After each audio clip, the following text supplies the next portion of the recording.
Happy Tuesday, my friends.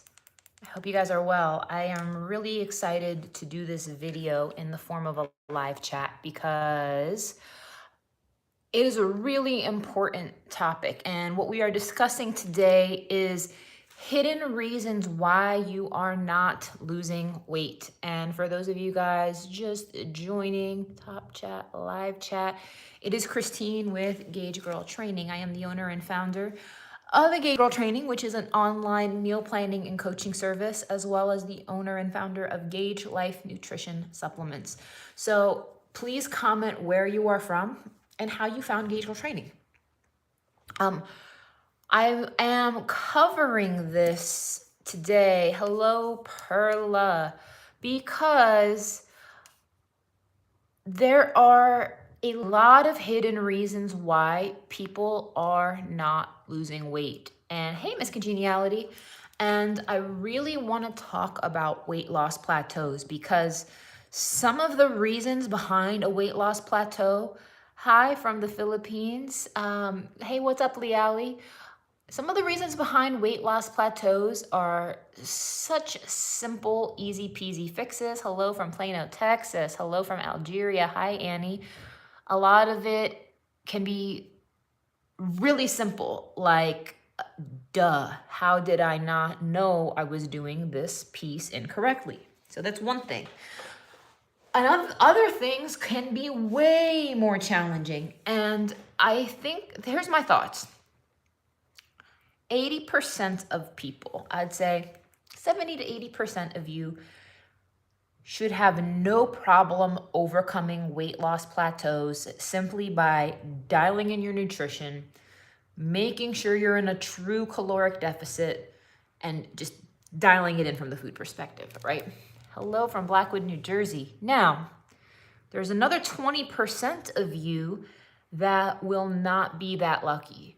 There's another 20% of you that no matter what you do, the struggle is real. The struggle is real. It is hard. Your body is not budging. Your body is not moving. And you just can't for the life of you figure out why it works for everybody else, but not you. And if you are watching this today and you feel like you are in that boat, like you truly feel like you are in the boat of being in a true weight loss plateau, I'm going to talk to you guys about what causes it and how to get out of it. So the first thing we need to define, what is a plateau? What is a plateau? Hello from Dayton, Ohio. A weight loss plateau, by definition, is when you are eating 100% on track, you are training regularly, you are in a caloric deficit, and you have not seen any movement in the scale or in any of your measurements in 21 days. That is what I would define as a true fat loss plateau. If stuff's moving, but it's just moving a little slower, that's not a plateau. A plateau is when nothing changes, nothing. And a lot of you guys may say, nothing's really moving, da, da, da, da. Is it? Are you actually measuring it? Are you actually being diligent? Are you actually steering clear of alcohol? Are you actually drinking your water? Are you doing all the things? Because if you are, and it's not moving, then you're in a plateau. So the first thing you want to do if you are in a plateau, for most people, you will probably start by doing a macro adjustment. And what that involves is cutting your calories. That's what most people will do. And again, that will work for most. And I'm not saying start eating 1,200 calories. I would probably do maybe 10 to 15% reduction. See how your body responds and see how you feel. I would do a reduction. And if you are on more of the bodybuilder style approach to nutrition, the higher protein, lower fat approach, I wouldn't take from your protein. I wouldn't take from your fats. I would move those calories away from your carbohydrates.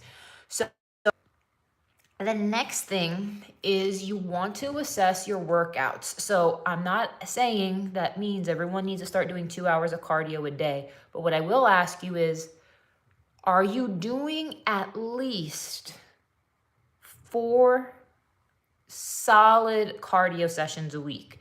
Solid cardio sessions where your heart rate is at 60 to 80% of your max heart rate. Are you actually getting in a really good workout? Are you lifting at least 3 times a week? At least. If those things aren't happening, dial those things up, like right away.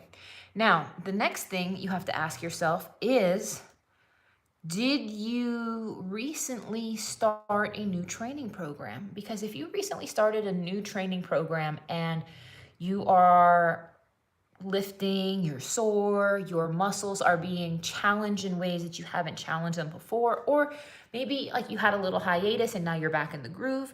If that's the case, perhaps you are dealing with DOMS, which is delayed onset muscle soreness. If you are dealing with DOMS, then what's happening is your body is retaining water due to the micro tears in your muscle fibers. And as a result of that, it may seem like you're not losing weight when the reality is your body's just holding water.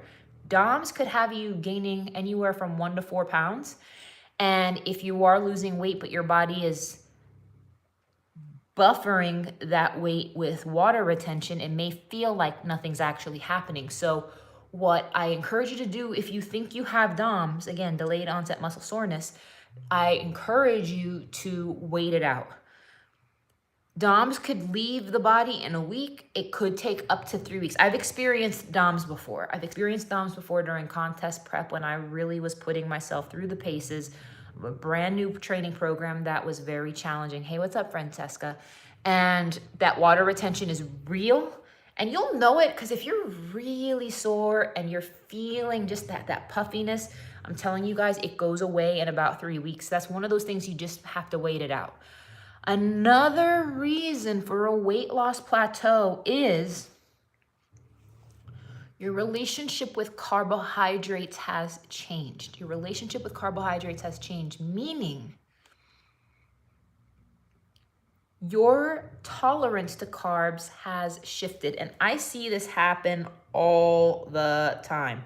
How many of you used to be able to incorporate carbs on a regular basis in your diet, have no issue, but then all of a sudden, you look at a carb, you think of a carb, you smell a carb, and your body is like, your body just can't handle it. It's like your body just decided that it will no longer respond to carbohydrates. And what that is, that's an early warning sign of insulin resistance. It's an early warning sign of insulin resistance. Insulin resistance is when your cells resist insulin, which is shuttling in the glucose from your blood. So let me just backtrack for a second here. Anytime you eat a carbohydrate, your body breaks carbohydrates down into glucose molecules. Now, glucose needs to travel from the blood into the cells. When your body is not able to facilitate that glucose entering the cells, that is called insulin resistance. Insulin is the messenger hormone that literally holds the hand of the glucose and escorts it into your cell. When that happens, you guys, think about it. You're eating food, but the end user of that food is your cells. And if your cells are not receiving the food, what happens? You're still starving. You're still hungry. And as a result of that, you are starving on a cellular level. So your body craves more and more carbohydrates because you ate, but your cells didn't receive the energy. So what happens to all this glucose? It gets stored as fat. And if that's happening to you, it's not anything you're doing wrong. It's the biomechanics of your body has become non-responsive. It has become non-responsive. So what do you do when your body stops responding to carbohydrates? What do? You need to shift your energy source away from carbohydrates towards more fats and more protein. And I'm not saying this means you need to go on keto. I am saying that you're going to need to choose carbohydrates that break down at a slower rate. You need to give your body a buffer and start fueling your body off of more healthy fats, things like salmon, spinach, avocado, nuts, things of that nature, because this is going to allow your body to manage that situation. So that's another one. Now,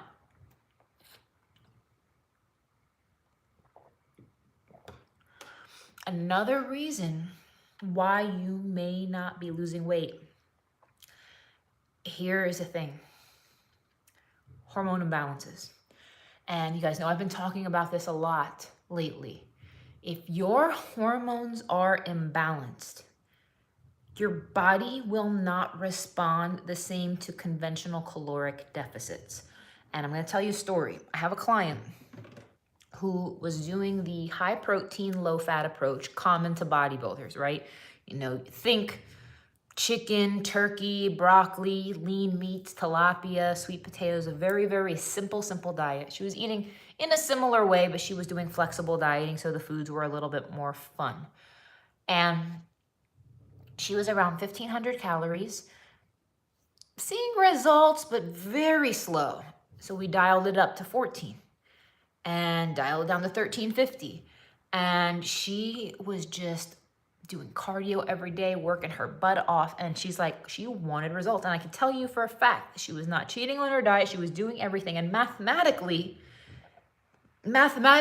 everything made logical sense, you guys. She was in a caloric deficit of over 1 pound of body fat per week. She was burning the correct amount of calories I told her to burn, but her body would not release fat. Why? Because number one, her hormones were imbalanced. Number two, she's 48 years old. Her doctor had her on hormonal birth control that contained estrogen and progesterone. And just a heads up, her husband had vasectomy. She had no actual reason to be on birth control from a family planning perspective, but her doctor had her on it. So what happened?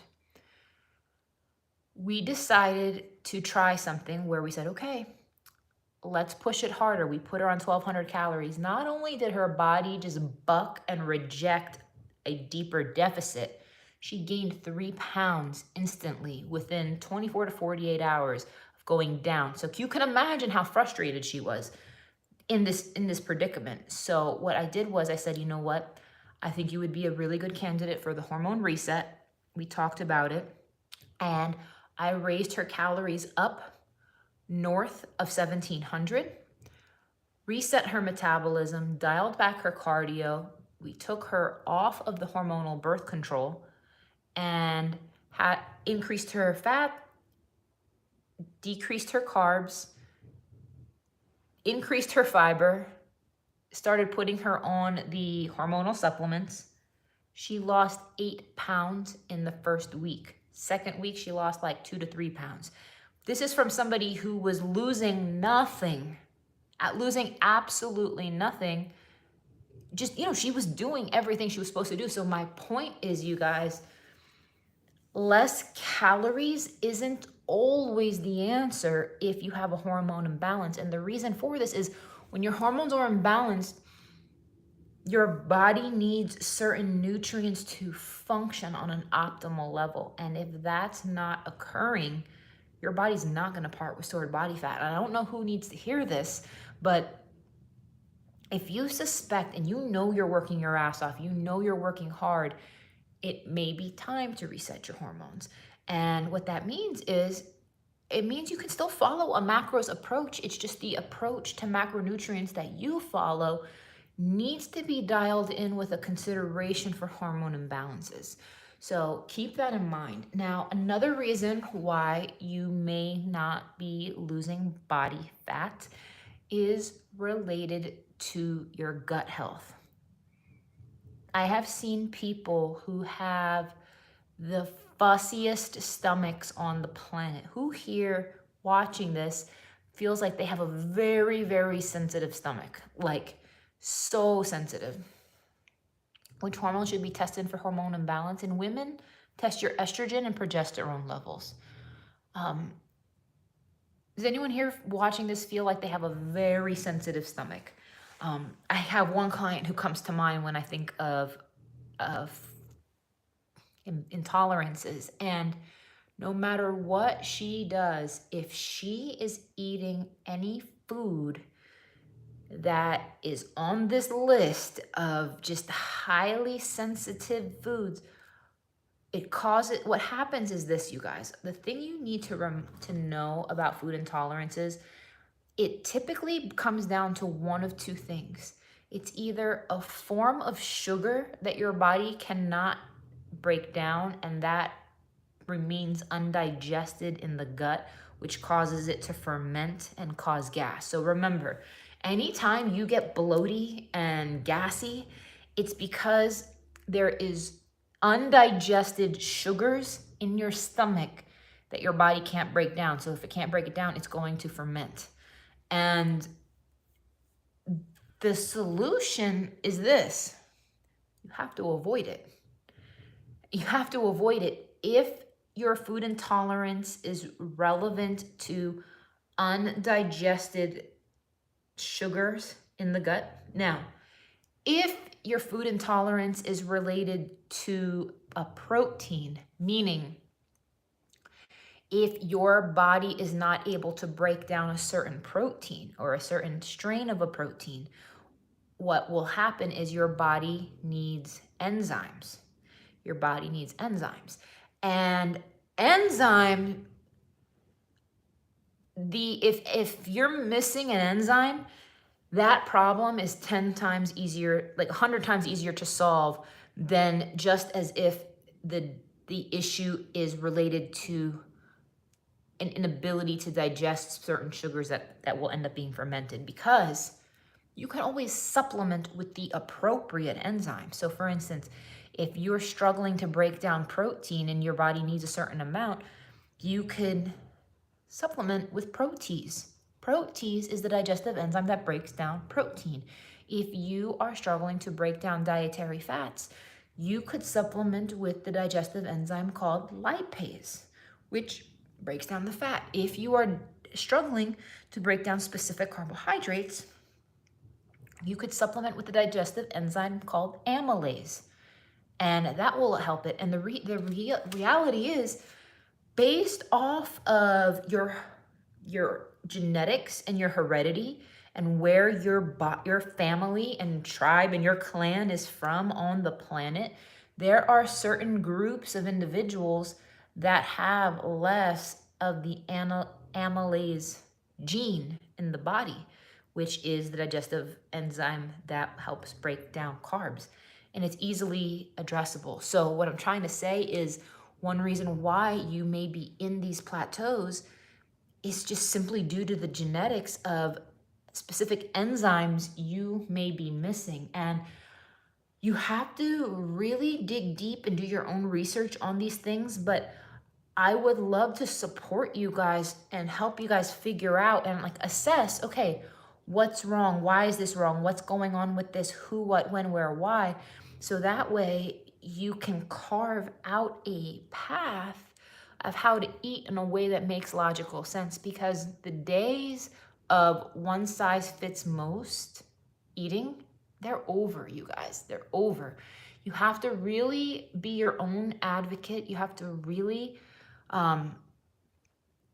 figure out what's going on with you. You have everything from GI issues, hypothyroid. Oh, I'm so excited. I'm very, very, very excited to work with you and learn more about you. The thing is, you guys, these are the most common concerns that I see over and over and over again repeatedly. And what I challenge you guys with today is to figure out, do you just need to dial in your nutrition? Do you need to just tighten it up with the food and the portions, which a lot of you do?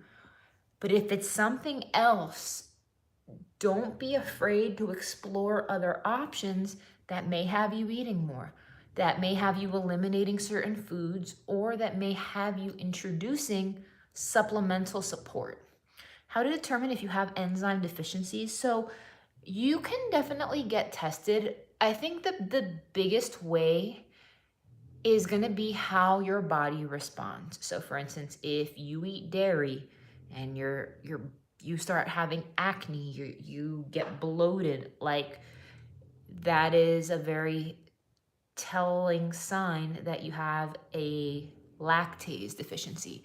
You had a partial hysterectomy and can't get the last tampon, estrogen is almost nil.